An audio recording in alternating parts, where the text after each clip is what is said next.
Hey guys, welcome back to another video. So I've been seeing a lot of comments on some of my videos about working as a Jamaican, working in the US and so forth. So this video will be dedicated to, will be a Q&A.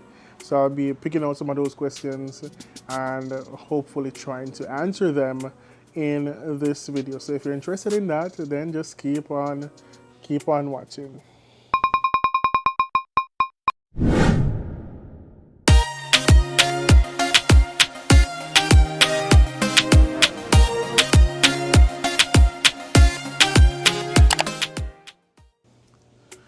All right, guys. So before I go any further, we're on the road to.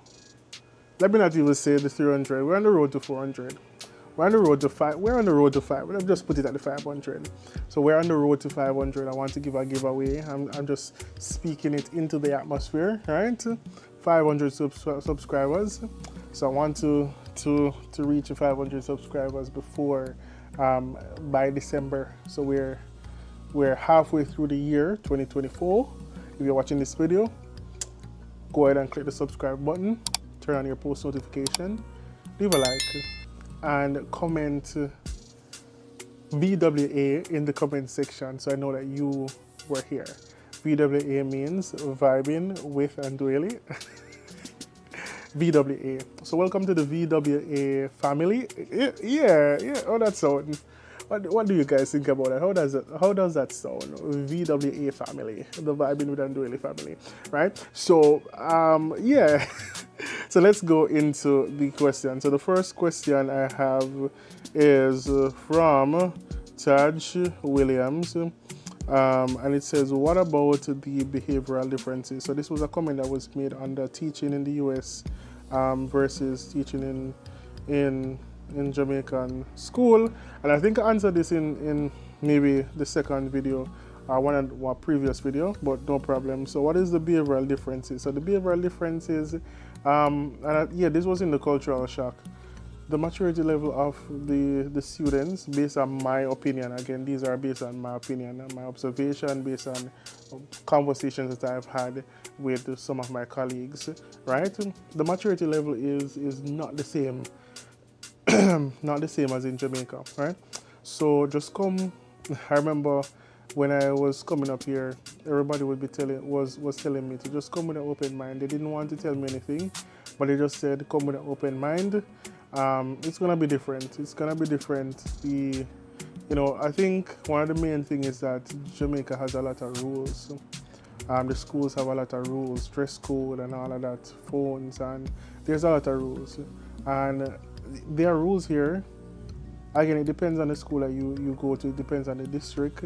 But for the most part, there are not as much rules as it is in Jamaica. So because of that, there will be a lot more stuff that we as Jamaicans or international teachers are not accustomed, because it's something that is instilled in the kids, but it's not the same here. So you just have to come with an open mind. It's gonna be a bit different. It might be a little culture shock when you just come, but you just have to adjust. Choose your battles, and just push through. Remember the end goal. Remember the reason why you're here. All right. So that's the verse one. This wasn't really a question. Stephanie McClune, she was saying that my grade 7 room is way smaller than yours and 47 students are crammed into it. It is not easy. So that is one thing that I don't miss about Jamaica. Luckily, I didn't have that experience at the school that I was teaching, but I know for some schools, you have 40 plus kids in one little classroom and all of that. I didn't have that option. At my past school, they split up the classes for math. 42 students in one class, but I don't remember about the other classes, but I know specifically for math, we didn't teach so many. The most that I've taught would have been like 26, because they would split, so they would combine two classes and then split them into three. So I didn't experience that, and I really love that here. I have the maximum that can be in a class is 30, cannot pass 30, right? It doesn't matter. It cannot pass 30. The most on the system that can go, you can put on the system is 30. So it's not like Jamaica where, oh, the maximum is 30, but still they slide in a one or two. If you reach 30, you cannot, no more can go in there. And unfortunately, this past semester was the semester that I taught the most students.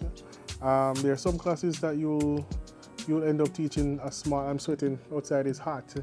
You will end up teaching a small amount of kids. So for I teach high school for algebra 1. When I taught algebra 1, I had like 20 kids in my class. There was one semester that I had like 16 in one class and 17 in the next. That was a good class. That was a good semester for me because it was a small number of students, so I was more able to, help the students and so forth. Some of them did fail, so some still failed, but I think that was one of my best semesters. The interaction, giving, a lot of, I was able to really help, especially those who need help. But when you have 30 kids in a class and 20 out of them are below the grade level, then it is so difficult because you have to be stretching yourself and you have to come up with innovative ways, and especially if the students, I've had some classes where and I must say one class come to mind, my second block for my spring semester. That class it was the combination. The students were random, but the combination was heaven sent. Most of them were good students. Like they were yeah, like they grasped the concepts very well, and they were so helpful.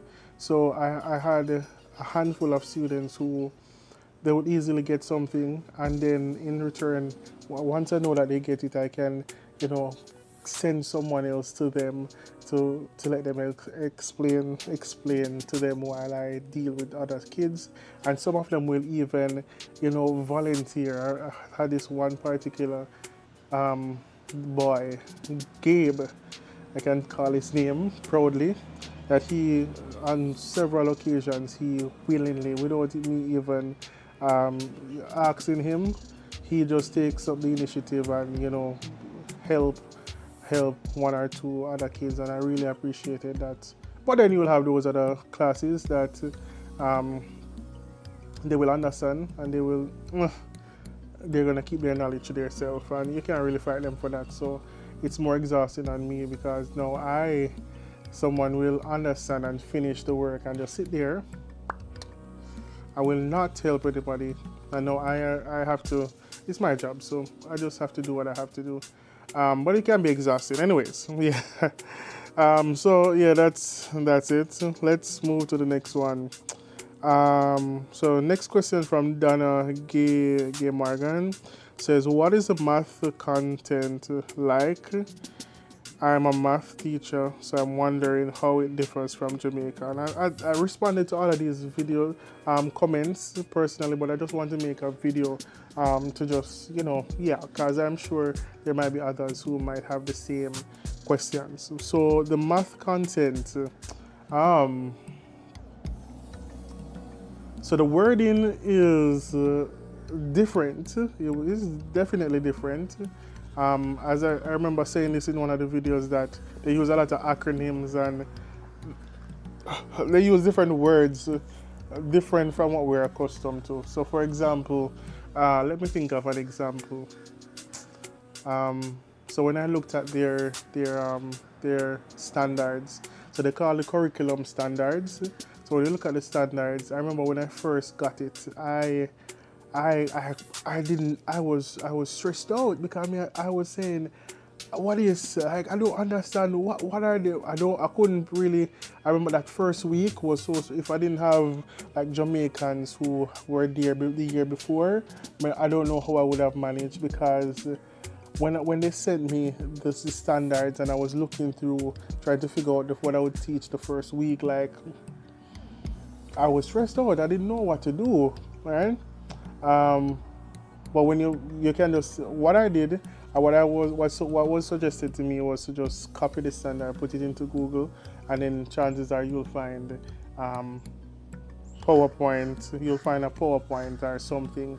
And what it is that you find a PowerPoint with the same standard, after step standard, you will see what it is that it's explaining, and you will see the understanding, right? But let me think of something.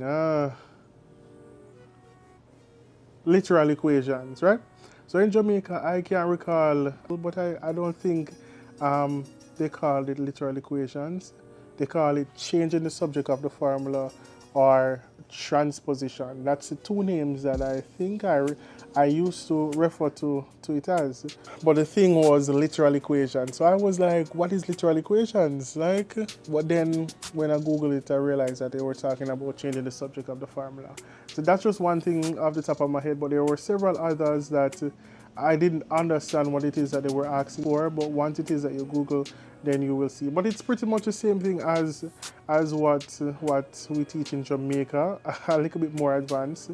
Now it has been 2 years since I've been there, and I really was looking over what I've taught, and I thought to myself that I think here, or I can speak from my district, they expose the students to stuff a little bit too much advanced stuff, and most times they can't manage it.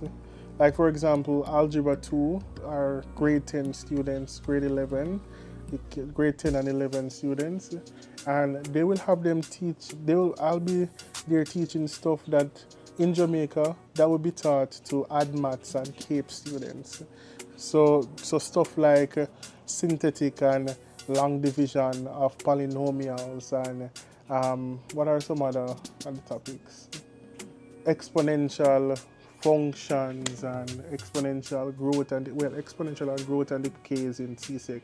But what logs, logs is, from my knowledge, logs is not taught on the CSEC. That is, I think that's ADMATH and CAPE, but that's a part of the Algebra 2 context standards, even though it's a whole lot. Yeah, so it's similar. It's similar to it's the same math. It's just that it's mixed up and all of that. So yeah, that's pretty much the difference. And this video has been too long, man. I'm sweating. I'm sweating. So yeah, so that's a very long. I feel like I might break this up into 2 parts. All right, so I think I'm gonna stop right there because it's a whole lot of questions, right? So if you're interested, then stay tuned for the next part of this 2-part Q&A session.